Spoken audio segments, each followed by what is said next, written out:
age of online intrigue and creation, it seems like there are more and more things that artists have to worry about.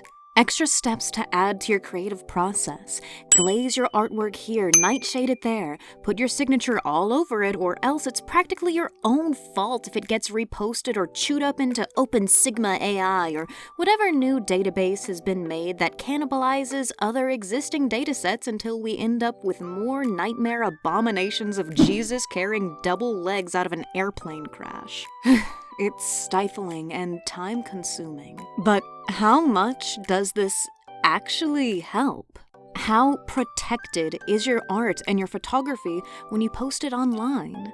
Today, we will revisit a situation I first saw a few years ago that had a rather disturbing conclusion at the time. One where we get to return to normal plagiarism, thievery, and even alleged racism.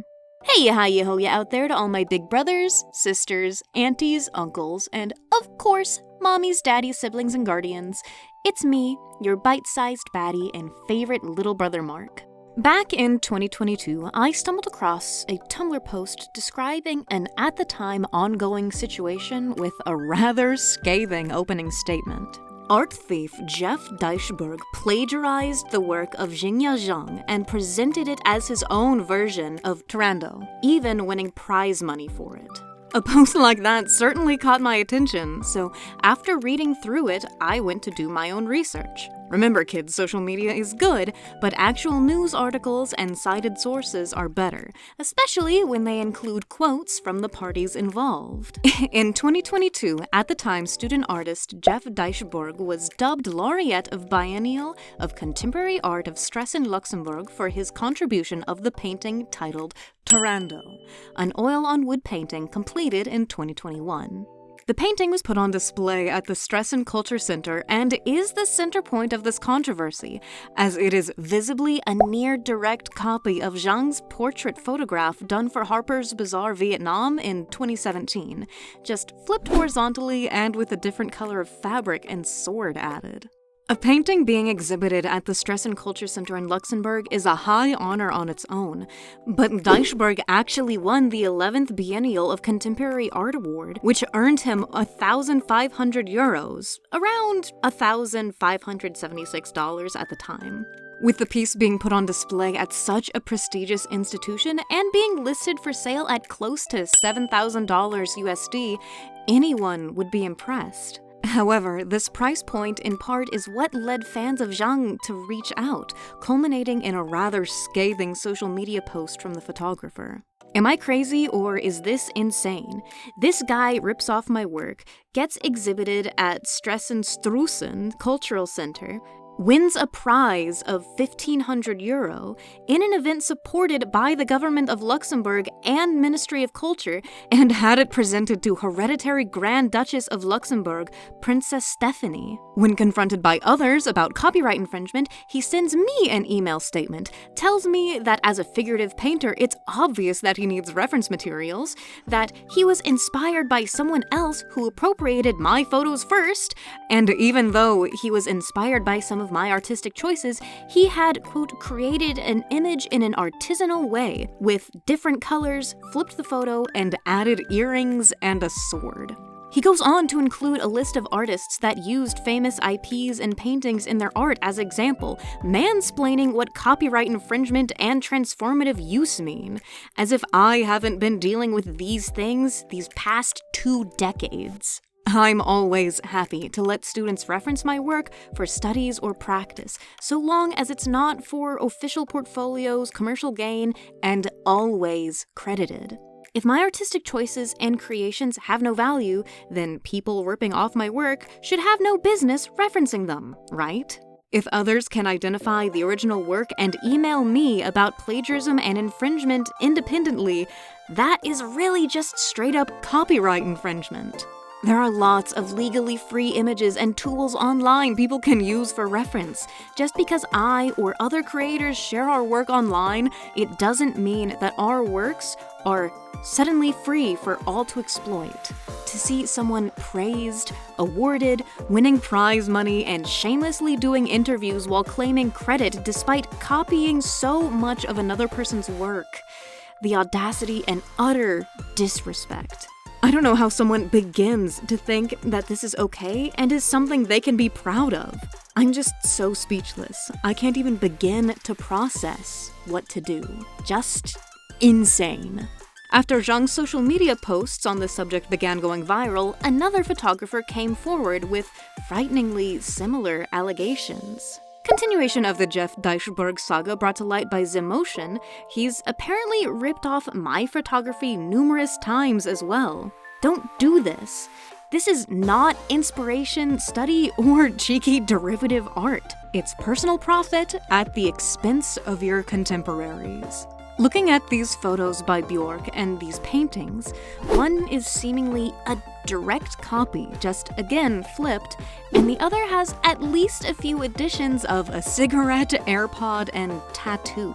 While one could argue that Dieber's painting Nostalgia could be labeled as a parody of Bjork's photo, being that the painting replaces classically elegant feminine elements of a lily with a cigarette and a tattoo on the woman's arm, potentially creating a commentary on vanity or the shifting of beauty norms in society, to be a parody, one must first admit that the work is derivative and not an original. Which, from appearances at least, seems to not be the case. If you as a painter are not taking your own reference photographs, you must seek permission, rights, or give proper credit when using a photograph. The outrage sparked online was intense back when the situation first unfolded in 2022, as it seemed like a cut-and-dry case of a serial plagiarist being rewarded for his crimes finally having been caught red-handed. However, as this case was taken to Luxembourg courts, the outcome only served to bring forth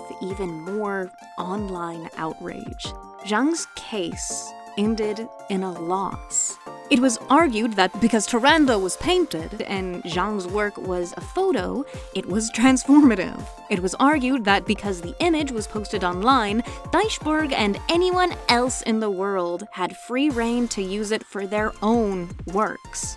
Ultimately, the factor that won the case in Jeff Dieber's favor was that the judge overseeing the case stated that the pose was unoriginal, meaning that it was not protected by copyright.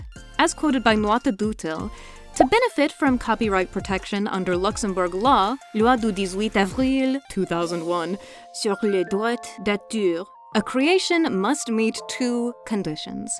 One, it must be a work that presents a concrete expression, making it different from an abstract idea, and two, it must display a sufficient degree of originality on the part of the author. While it is certainly not a concept or abstract idea that Jang is claiming the ownership over, the overseeing judge seems to believe that portraits, at a base level, could not hold any originality or unique artistic value. Jang took to Instagram after the courts made their choice to say, "I am devastated by the copyright ruling in Luxembourg today," which stated that my work lacks originality and therefore will not receive copyright protection in Luxembourg. The basis of the judge's ruling was that the model's pose in my photo was not unique.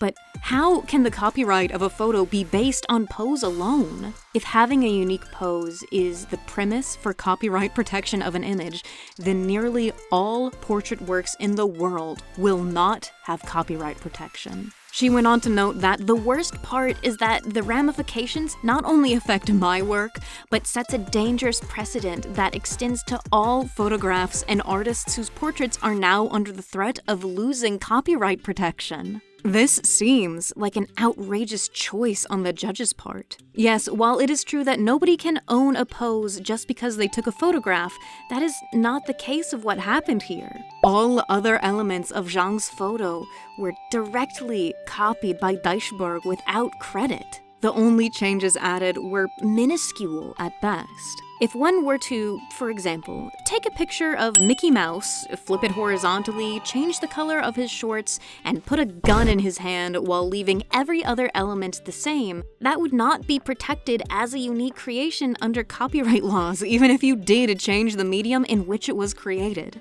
You would still be slapped with a Disney DMCA if you tried to claim it as your own. After the case was decided, Dieber told reporters at Le Sentiel, a painter can appropriate material and transpose it into another context. I defend the principle of mimicry. It's a common artistic strategy. I am a student. I need references to transcribe the world around me.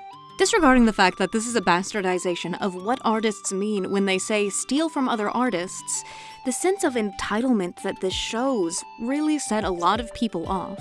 He took to Instagram to further defend himself, saying, "If you post your photos publicly, you automatically give up certain rights. With that said, I was inspired by her, but your criticism only goes back to the way my oil painting was made. It is my creation, so for that, it is an independent work. I did not represent this woman from Japan or wherever she's from, but an allegory of a European femme fatale." There is so much to unpack in that statement. Yes, he does own the painting that he made, but that does not mean he owns the copyright of the original painting that he copied. When posting a picture online, you are in fact consenting to it being seen. However, the act of posting does not void all copyright you have to your own writing, photography, or artwork.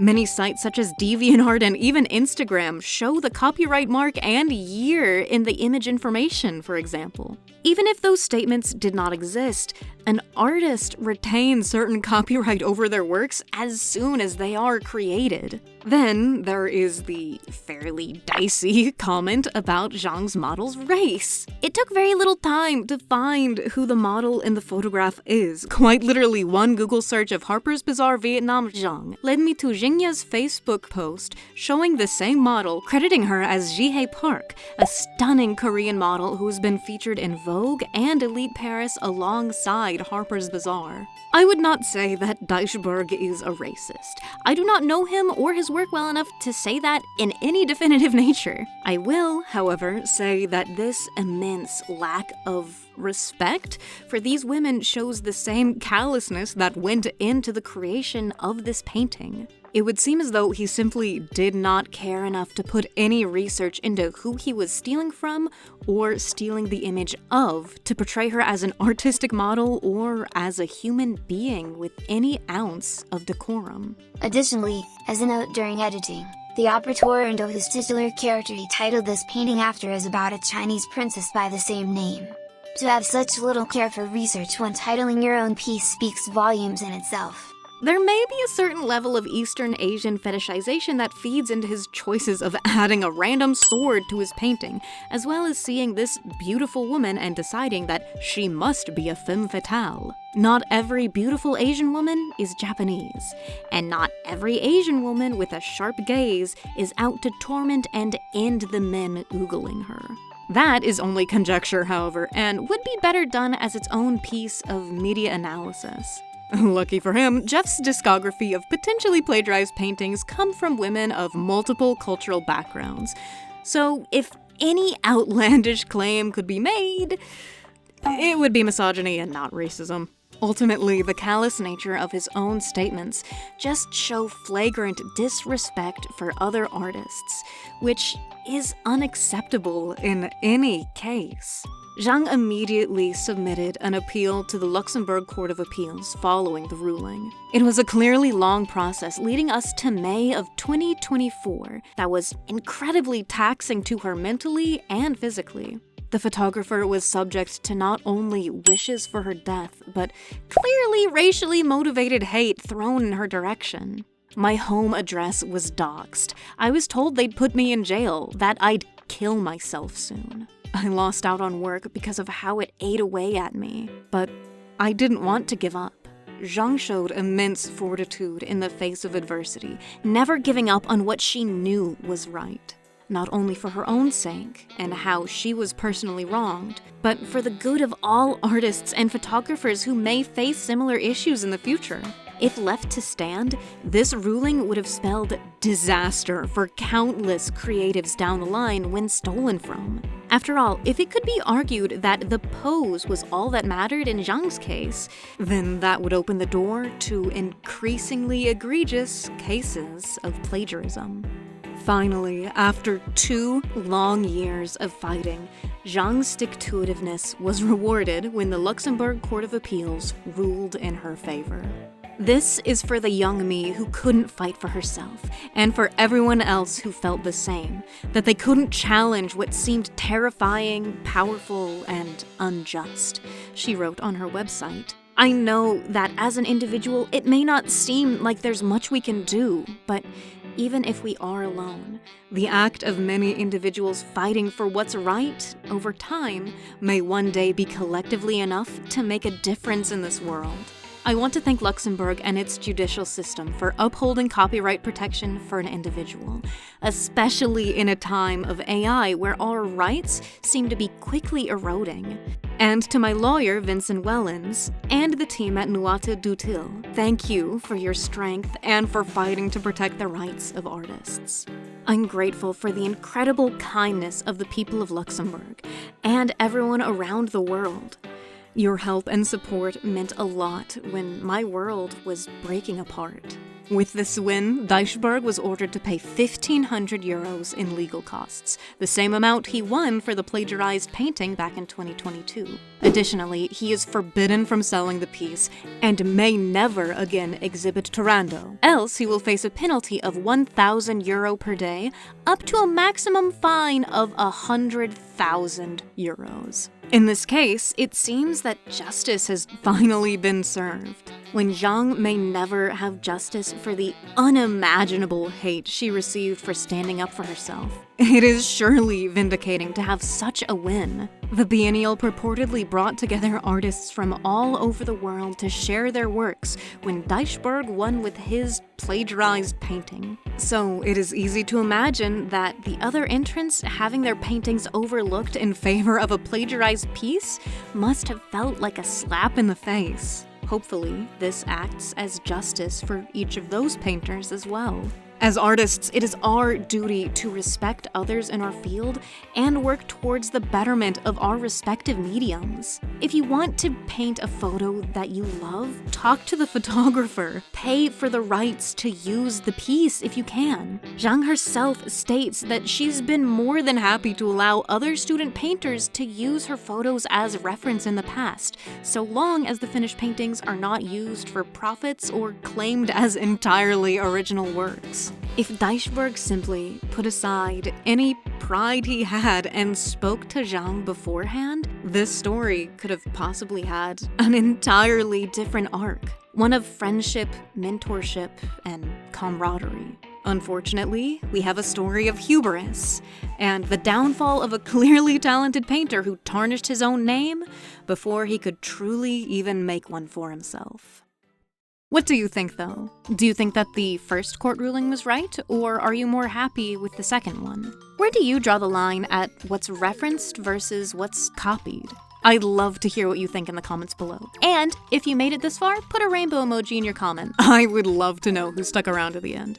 Thank you very much, as always, to my wonderful Patreon supporters. I love you guys munches and bunches, and you really do help me be able to actually make these videos every other week. At our brother, sibling, sister tier, we have Viri, Miss Mercurial, Minnow, Echo Foxtrot, and Ash Valentine. At our mommies, daddies, and guardians tier, we have Mary, Kiryu Makoto, and Kai. And at our gods, goddesses, and deities tier, we have gods and punks. Like the review, liked it?